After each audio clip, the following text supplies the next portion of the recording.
Welcome back, everybody. You're here at KGTR. We're here celebrating the life of Ozzy Osbourne.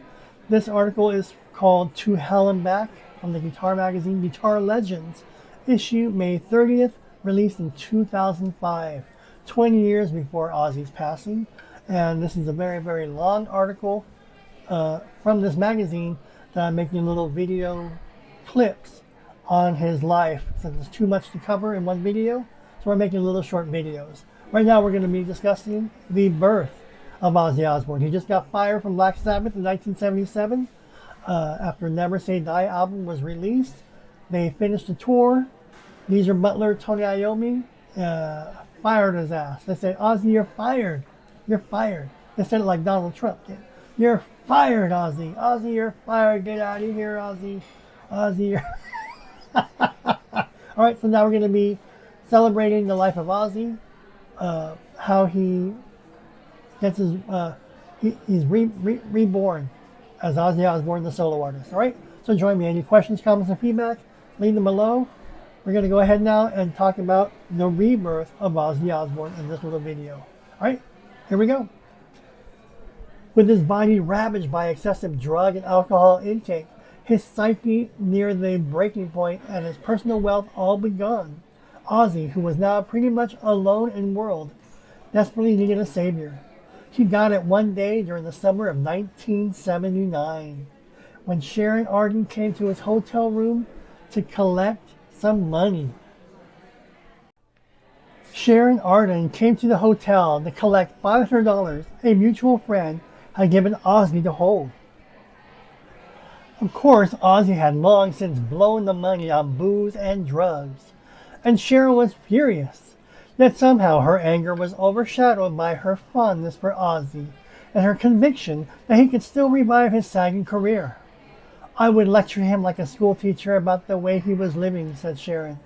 I told him he had to pull himself together, and he did. She saved my life, Ozzy, said Ozzy. No, I can't speak British or English or whatever. I can't speak like that. But you get the idea. With Sharon's prodding, Ozzy geared himself up for the next phase of his career, that of a solo artist. For Sharon, still working for her father, Ozzy's solo venture was the opportunity she had been looking for to strike out on her own as a rock manager. I never had any doubts about Ozzy going out on his own, says Sharon. He just had his natural gifts to entertain. Rejuvenated Ozzy began holding auditions in the fall of 1979 in Los Angeles. Now picture it, 1979. Van Halen's already released their Van Halen 2. They're probably already on tour, 1979. What else is happening? Exciter is still playing at the Starwood, the Whiskey, Exciter, with George Lynch. Quiet Riot, they're still playing along with George Lynch, Exciter, and the boys at the Starwood, the Whiskey A Go-Go, the clubs, right? Because they're still playing the clubs in Quiet Riot. There's George Lynch also. Also, Carlos Cavazo in the band Snow. Look him up. Carlos Cavazo with the band Snow.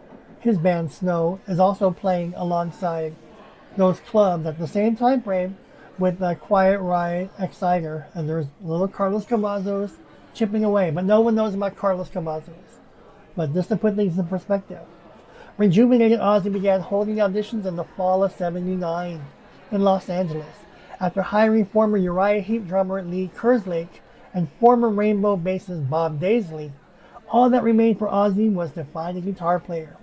Randy Rhoads was a 23-year-old local guitarist who had recorded 2 albums with LA rock outfit Quiet Riot, released only in Japan. So not many people remember anything from those albums, right? They were okay albums. They weren't great.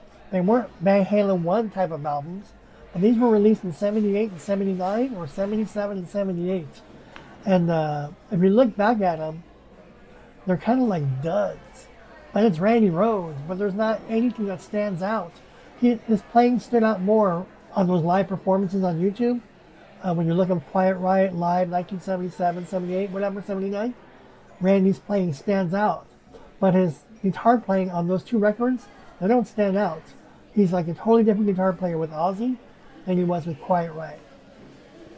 So again, those 2 albums were released only in Japan and had come to the audition on the recommendation of Dana Strum, a friend of Sharon and Ozzy's who later became the bassist for the group Slaughter. When Randy first walked in, I thought he was a guy in drags, recalls Sharon. The picture of him, he's very petite, like 5'5", 5'6", with a really skinny, right, petite, with long, beautiful flowing hair, blonde hair, like a woman. He was so beautiful and so little. While these were hardly the physical attributes Ozzy was looking for in a guitarist, Randy walked into Ozzy's LA hotel room, fired up his Charvel guitar, and let loose with blazing fury of classical runs and hard-edged riffing. Now, what Charvel did he have back then? I didn't know of any Charvel.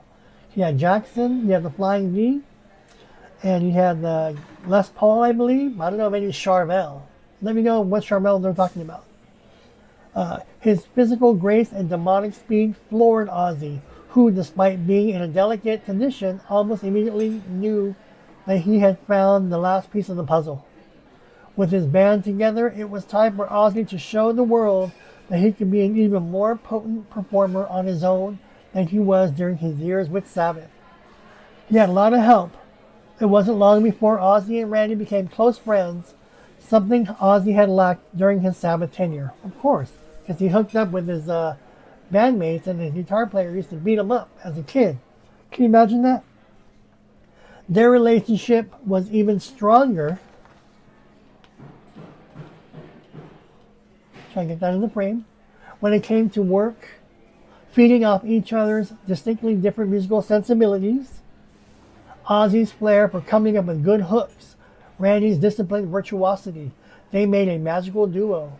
Since Randy was a guitar teacher, he had a lot of patience and would give me the time to come up with an idea, says Ozzy. Whereas Black Sabbath would just say, okay, here's a riff, put a vocal line here.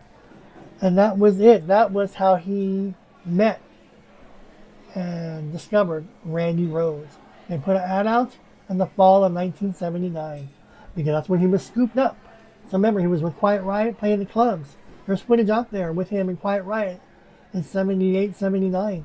And there's Exciter. Also around that same time period. You had George Lynch. But before that, you had Quiet Riot and Exciter playing with Van Halen before Van Halen was signed back in 77. So those must have been amazing times back then. To see those two guitar players look up at Eddie and say, my God, who is this guy? But, you know, the stories of that, Randy liked George better than Eddie, but they all saw each other play. But those two guys were watching Eddie, stealing stuff from Eddie, learning from Eddie. Everybody copied from Eddie. But that was pretty much how Ozzy discovered and met Randy Rhoads. All right. Our next video is going to be on the Blizzard of Oz and Diary of a Madman recording. See, we're on our way. Again, these are excerpts from the article To Hell and Back, celebrating the life and career of Ozzy Osbourne, as written from Guitar Legends magazine, released May 30th of 2005. So this was celebrating Ozzy's life 20 years ago, almost to the date where Ozzy just passed away. And this is released in May 30th of 2005. So there's a lot of good information in these in this magazine. A lot of information that you may not have known about that I wanted to share with you. So if you have any questions, comments, or feedback, leave them below. Thank you for joining me here, and also behind the scenes. If you're a fan of George Lynch, I'm releasing my entire vault video collection of everything George Lynch, live shows, concerts with Dawkins, Lynch Mob, Project Infidelica, The End Machine, clinics, footage as early as '82 up until present. So if you like George Lynch, anything George Lynch, remember he's the last of the big three. You had Eddie, Randy, they're gone. We need to preserve George Lynch's legacy while he's still with us, while he's still out there touring. At 71, 72, he's still going strong. So we're going to preserve the legacy of George Lynch, and we can do that here at KGTR. Right now, we're just enjoying this series with Ozzy Osbourne, celebrating his life and career. All right, so join me for the next video where we're going to cover Blizzard of Oz and Diary of a Madman. After that, we're going to cover in another little video Randy Rhoads' death, as accounted by Sharon Osbourne and Ozzy Osbourne. And then how they came up with Bernie Torme and Brad Gillis. Then we're going to talk about Speak of the Devil tour with the Black Sabbath material. And then remember the Irvine Meadows concert with Brad Gillis. We're going to talk about Don Dokken and Brad Gillis and George Lynch and all that stuff in this series, To Hell and Back. Alright, thanks everybody. I'll see you all in the next video. Bye.